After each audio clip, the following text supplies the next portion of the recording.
Vasel. Welcome to the AlphaBest series, where I go through each letter of the alphabet and give you my favorite 10 games from that letter, hopefully highlighting some games that people might not think about otherwise, and it's also a fun exercise for me to do. We are halfway through with today's video because we are at the letter M. So let's get started. Here we go. Number 10 for the best games that start with the letter M is Mexica, or Mexica. Mexica is a part of the Mask trilogy of games. If you watch my letter J, you'll see I already put Java also from that. But Mexica is kind of a game of area control where you are trying to put down these, especially in the new yellow version, these beautiful temples and control the areas, but you are building the areas with canals at the same time. So you want to build an area that's going to give you more points, but the bigger you build the area, the easier it is for other people to come in and try to steal that area from you. Very interactive game. There's a little bit of meanness involved, but I love the interplay between the different players. It has that action point allowance system where you get a certain number of actions and you will use those actions each turn. Great game, beautiful game, Mexica. Number 9, by the way, there's a lot of great M games. This was a hard one to make, is Manila.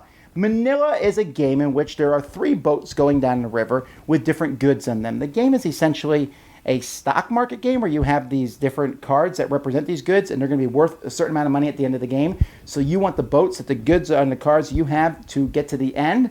So there's a bit of an auction because that gets you more goods, but then these boats go down and you are trying to manipulate it so that these boats fail. There's dice rolling. It's almost gambling in a sense because you're saying, I think 1 boat will fail. I think 2 boats will fail. I think all 3 boats are going to succeed. And each thing that you say has a cost, but also has a reward if it happens. It almost has that whole bet on red, bet on black style thing to it. So a lot of fun. Man, every time I play this game, there's laughing and yelling, Manila. Number 8 is a drafting game, which was just recently reprinted by Yellow, originally came from Blue Cocker Games, and that's Medieval Academy. Medieval Academy is a game in which you will be drafting cards and then you playing those cards to move on different tracks on the board. The farther you are on each track will either give you points or sometimes stop you from getting negative points. The boards can all be flipped over to different sides, so there's different combinations, but it's a simple, what I call gateway game, easy to teach people. Every time I've taught this game, it has gone over well with everyone involved because the simplicity of drafting and then playing the cards at the right time to try to outguess everybody else can be a lot of fun. That's Medieval Academy. Number 7 is a much heavier game, Euro game, Die Macher.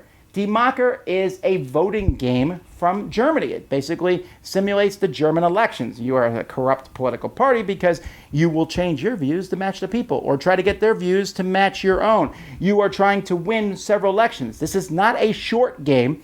This is a somewhat lengthy game. We're talking easily between 3 and 4 hours. But when you're involved, you're like, oh, okay, this election's coming up. Am I going to work with the media here? Or am I going to change a position here? Or am I going to try to get money here? A lot of different things going on, and it's an incredibly satisfying experience. It's a very in-depth game. Came out, I think, almost 20 years ago, but still a highly recommended game, Die Macher. Number 6 is a short stock market train game called Mogul. Mogul is a game that takes one of my favorite mechanisms from a game called No Thanks, where essentially you are bidding on different things by basically putting a chip on the card. And in this game, you're putting a chip on the card that lets you stay in the auction, and the last person to stay in the auction wins. However, at any point, you can drop out and take all the chips that are on the card at this point in time. So there's, how do I do that? Once you get the card, that card, you can score with it, or you can keep it and hope to score with it later, or it gets you some more points as the game goes by. Rio Grande just reprinted it, added a small minor rules thing that really balanced the game out. Highly recommended. Mogul. Number 5. This is probably number 1 for a lot of people, but for me, number 5, but I still love the game a lot, and that's Magic the Gathering. Yes, it brought collectible card games to the world. Yes, people can get addicted to it. Yes, it can be expensive. But played on a casual level like I play it, the game is amazingly fun. I buy a lot of the starter decks. I don't mess with them. I just play different starter decks against others, and the amount of variety, I have, let's say, maybe 30 starter decks or so. The amount of variety, I can play any one of those 30 times any of the other number 29 that are there. Oh, so much fun. And when I play in Commander version of Magic the Gathering, that's my favorite way to play. It seems to be the least easy to munchkin and I don't have to worry about who has rare cards and what. And when I played in that manner, Magic is amazing. It really is a great game, and I can see why so many people have turned it into a lifestyle game. But for me, even without being a lifestyle game, a lot of fun. Number 4 is Mission Red Planet. Fantasy Flight just reprinted Mission Red Planet. They did an excellent job. It's an area control game as you are trying to put people on rocket ships, send them off to Mars. It has a role selection, which I like a lot, where each person is going to play a card down each turn, and you can't play that card again for the rest of the game unless you play a card that lets you take them back. And you can blow people's spaceships up, you can fight people on the planet, but it's essentially just an area control game as you try to get people to the right spot. Really solid, and this new version really streamlined it and made it even better, especially component-wise. Number 3 is a classic game from the designer of Puerto Rico, and that is Manhattan. This is a game in which you are building skyscrapers all throughout the city. And you're placing these blocks, and it's a 3-dimensional feast for the eyes as you look down and see the different buildings being built. A lot of fun. There's a lot going on in this game, but it's simple. You play a card and build a building in one of the 9 cities on the board. Very easy, and you're watching as the towers get taller and taller.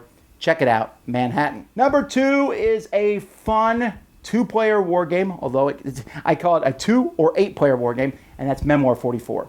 Memoir 44 is based on the Commands and Color system from Richard Borg, which in my opinion is the best wargaming system out there, which of course irritates a lot of people, but I don't care because I have so much fun playing this game with little toy soldiers that I've always wanted to play with, little plastic troops and tanks and artillery, a very simple combat system, and yet you can play almost every battle from World War II in this system. Wow, quick to set up, quick to play, and when you play with 8 players, 4 versus 4 with an Overlord scenario, oh, so much fun.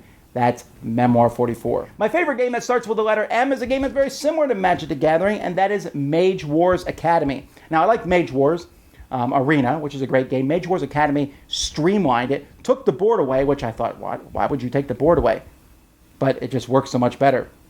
As you're just playing these cards, what I like about this game is you have your whole deck of cards that you've built, except you can play any cards you want. Cards have different costs, so you can't play them, in that exact order and combination. And there's still dice rolling, so there's still randomness involved in the game. But I don't have to sit there and hope that, top decking, I hope I get that card I want. No, I can. If I want to play that awesome spell, I'm going to play it. It's fast, it's quick, it's unique and interesting. I can't wait to see more mages released for that. I know some are coming out this year. My favorite game that starts with the letter M, Mage Wars Academy. Folks, those are my top 10 favorite games to start with the letter M. We're halfway through the AlphaBest list. There are more on the way. Until next time, I'm Tom Vasel, and you've been watching The Dice Tower. Thanks so much for watching the Dice Tower videos. Find more great videos and reviews, as well as our top-rated audio podcast at Dicetower.com. You can also find other great shows at Dicetowernetwork.com. I'm Eric Summerer, and you've been watching The Dice Tower. The Dice Tower is sponsored by Cool Stuff Inc., where you can find great games for great prices. Cool stuff in stock. Check them out at CoolStuffInc.com.